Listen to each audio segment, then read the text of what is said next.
You ever felt the pang of, oh, I didn't get picked, I'm not enough? Or the jolt of adrenaline with, I got picked, I am enough. That's not love, that roller coaster, that's conditioning. We all want to belong. But what happens is when we don't know ourselves enough, we don't know where we fit in. And so we end up contorting ourselves, doing behaviors that really aren't aligned with ourselves just to fit in. And this is people pleasing. And while other people might like you, you don't like you because you know you're acting. And that's what causes you to feel anxious, worried, feeling like you're never enough because you've outsourced your worth to someone else, and no one should have that much power. Hey everyone, we're Jeff and Ellen, relationship leaders, and we're here to help you stop auditioning for love and start starring in your own life. Hey, tight squeeze in here. We're switching it up. I'm in the driver's seat now. That's right. Woohoo. All right. Okay. Well, what are we talking about today? Self-worth. Oh, self-worth. Okay. Just that the topic of self-worth has been something confusing for so much of my life.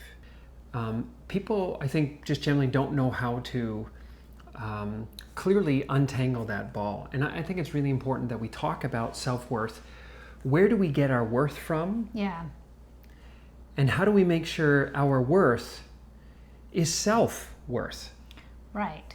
Because if it's other worth, then that changes our motivation, our behavior, and how we feel day in and day out. 100%. Yep. That's why we're going to talk about this today. Yeah. So the first thing I think we started talking about, adapting to your environment. If I get a job somewhere and I have a relationship with an employer, they'll say, Jeff, you have to do these behaviors. You got to show up at this time. You have to wear these clothes. You have to answer the phone this way. Yes.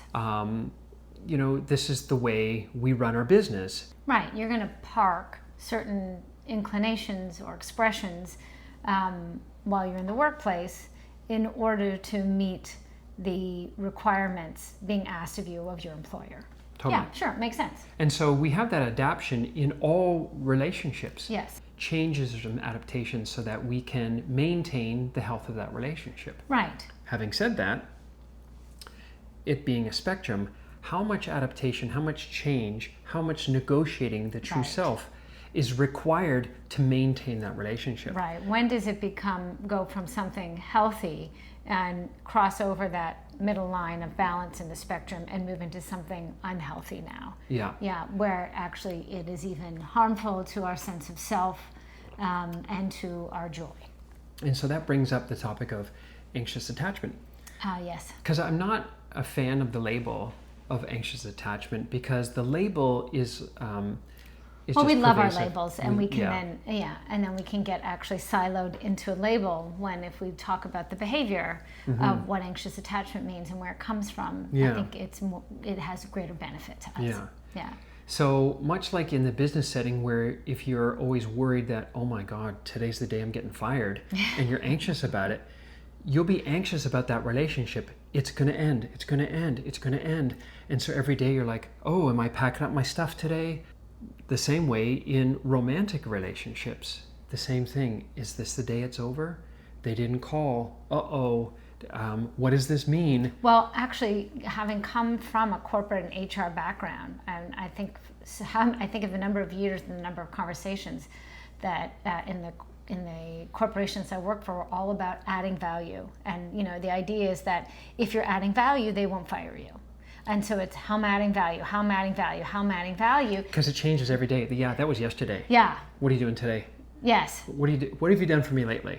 That's exactly it. Well, yes, and you added value on that project, but we have a new project, and can you add value on this project? Because I don't know if we should keep you now. Maybe someone else is better on this project, and you should go.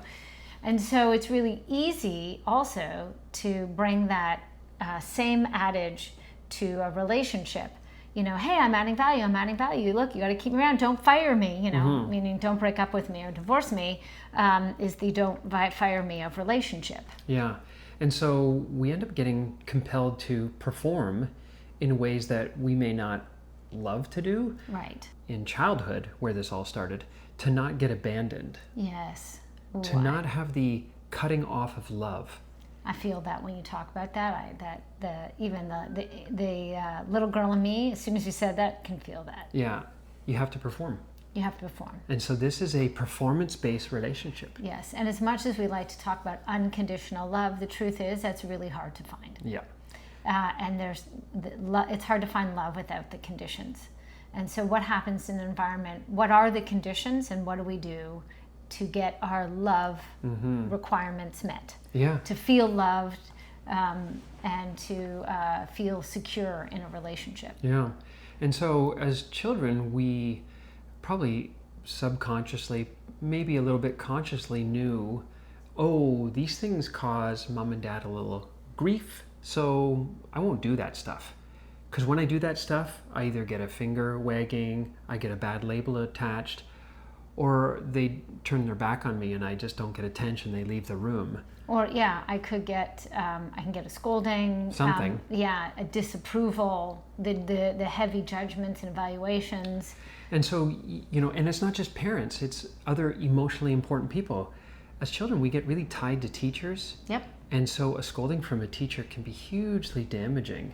Absolutely. And so whenever there's an emotionally important person in your life, that figure, the voice and the controls that they have to either give love and acceptance or withdraw it at will, makes us want to decide, oh, these parts of me not acceptable. Put those away. So or these parts are not lovable. Yes. And so what are all the things that I do, the parts of me that call into question the viability of this relationship? Yes. Let's put those away in a storage locker. Yes. And they're in the basement P4. Right, we can call those, yeah. The parking level 4 in the dark corner, and it's behind a few other doors. It's locked away. No one knows this exists. Yes, right. These are what we can call the denied self or the lost self. Yeah.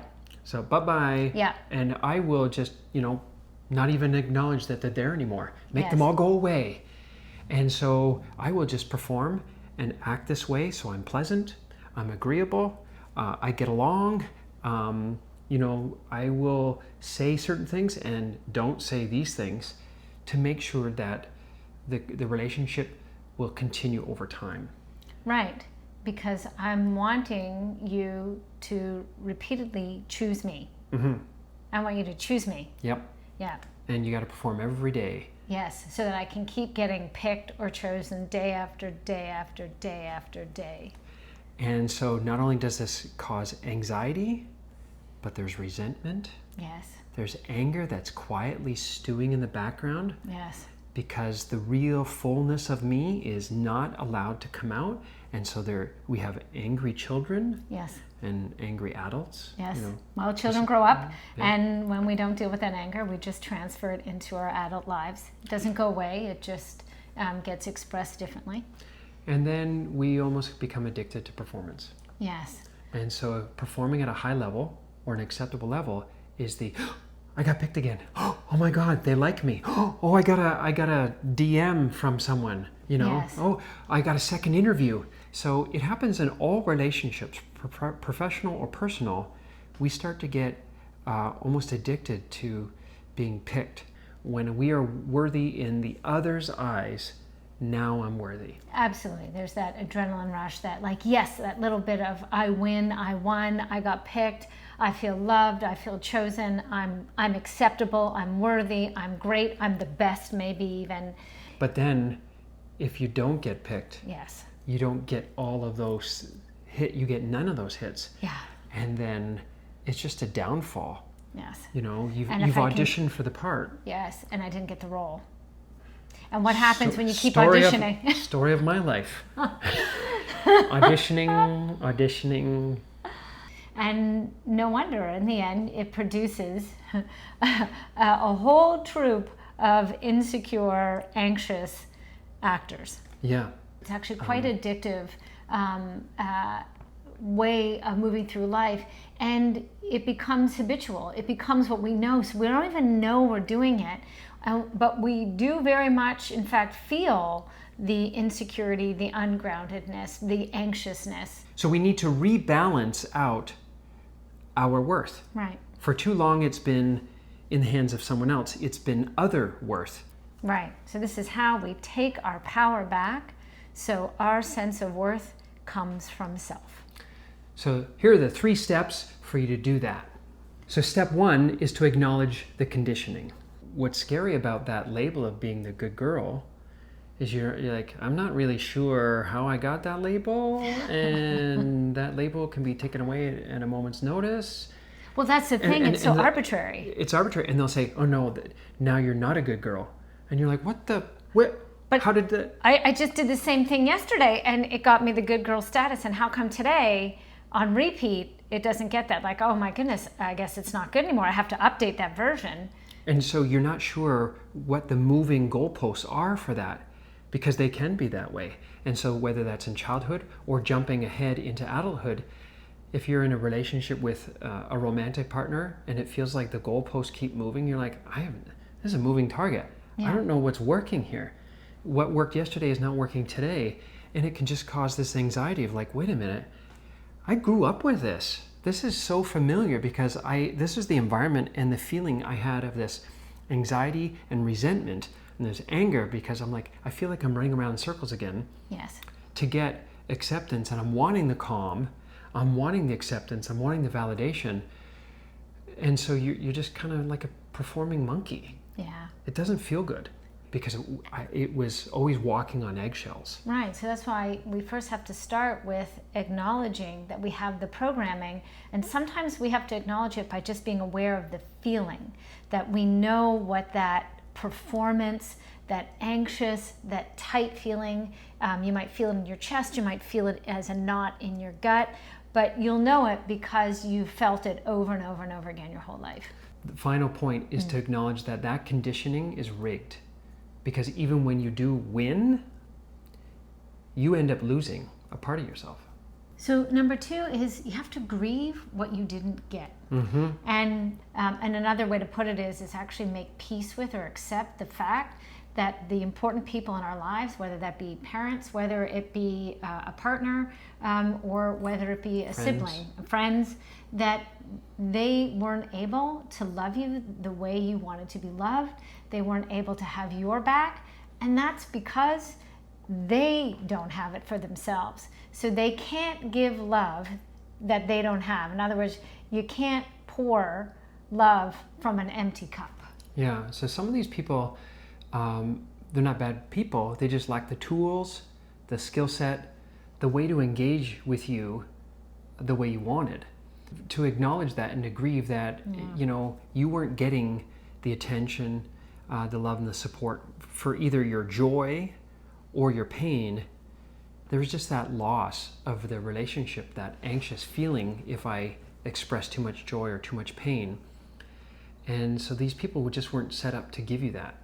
Now, we're not throwing these people under the bus, but we're just acknowledging that maybe our expectations of other people, they just couldn't reach up to that level. Your need was not the issue. They just lacked the skill set to be able to engage in the way that was helpful for you. But here's the key. You need to stop making their limitations your identity.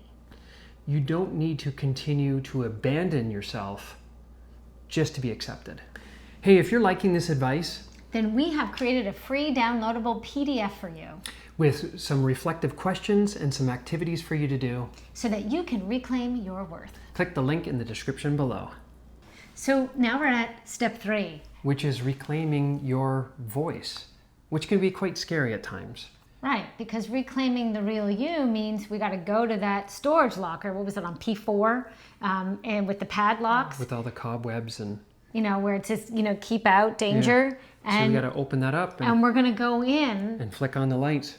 And so you bet that as we start exploring, our nervous system is going to kick up and it's going to have messages of doot, doot, doot. Yeah, because it's like, I don't want to look here because this stuff is the stuff that got me abandoned when I was a kid. I'm not going in here. I don't want to look at that stuff. And abandonment to the nervous system is death. Yeah. So, and it's okay to move in and start to get familiar with what's in that storage locker. Because what you're going to find in that storage locker just more you. And actually the parts of you that may be some of the most you could ever find. Yeah. And there's no way you could ever feel fulfilled and fully you without those parts. No.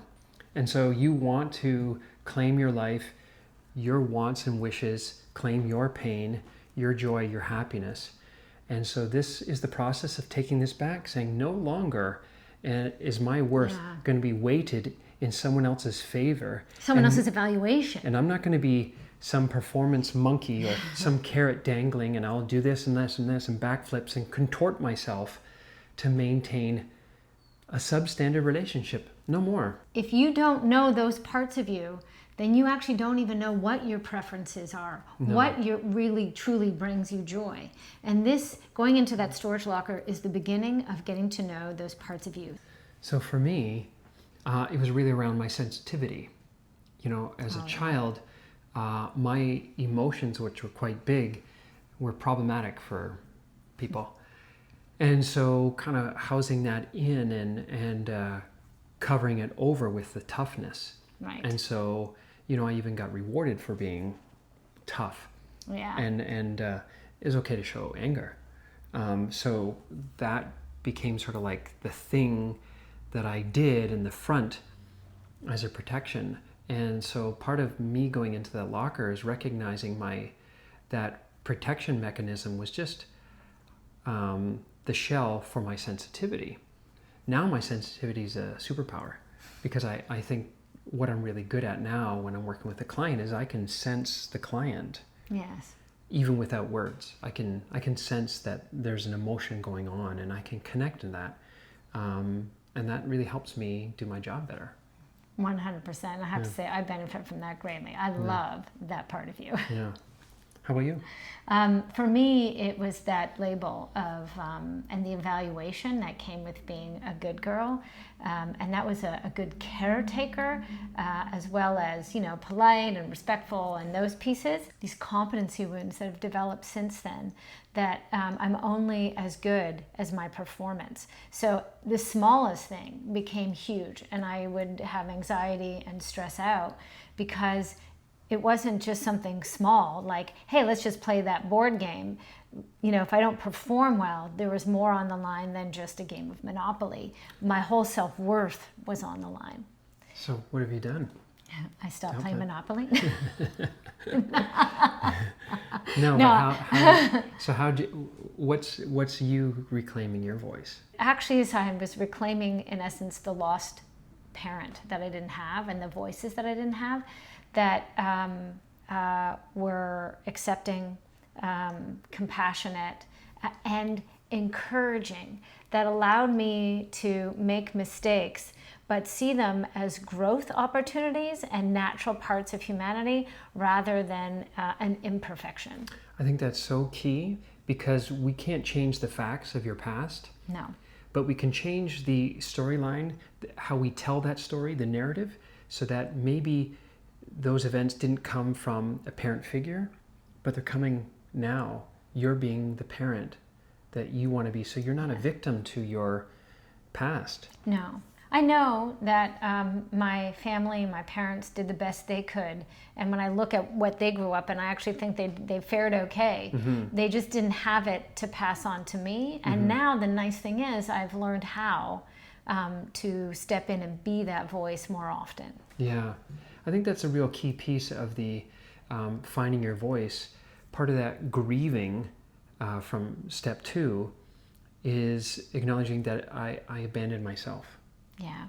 And there's tears that I can feel about the abandonment of self. Once that grieving process is done, it's like, wait a minute, now it's my voice. And you don't blame yourself for that abandonment. I get to be the coach to myself, the parent to myself, the best friend to myself, to say, you know, my sensitivity is not a problem that needs to go away. I just need to find those people. And so you might be questioning, like, if I let my real self come out, what's going to happen? Like, are people going to like me? Well, I'm not going anywhere. And I'm not going anywhere. So this relationship is not being called in question because of, like, letting my shadow parts of myself, the stuff from the storage locker coming out and like, are you going to leave me? We know that we're not going anywhere. And there's a great healing that happens when you can be with someone who says, I see all that. And that can be a romantic partner. It can be a best friend. It can be a sibling. But it's being in relationship and having another person. And they may not be in your life right now. Then you need to go out and find and meet those people because they exist. Because they also want the same thing. When you stop outsourcing your worth, you won't be fearful of anyone taking it away from you anymore. So if this video hit home, subscribe to our channel. And watch this next video because we got more real talk about relationships to help you undo old patterns. Thanks for watching. See you next time.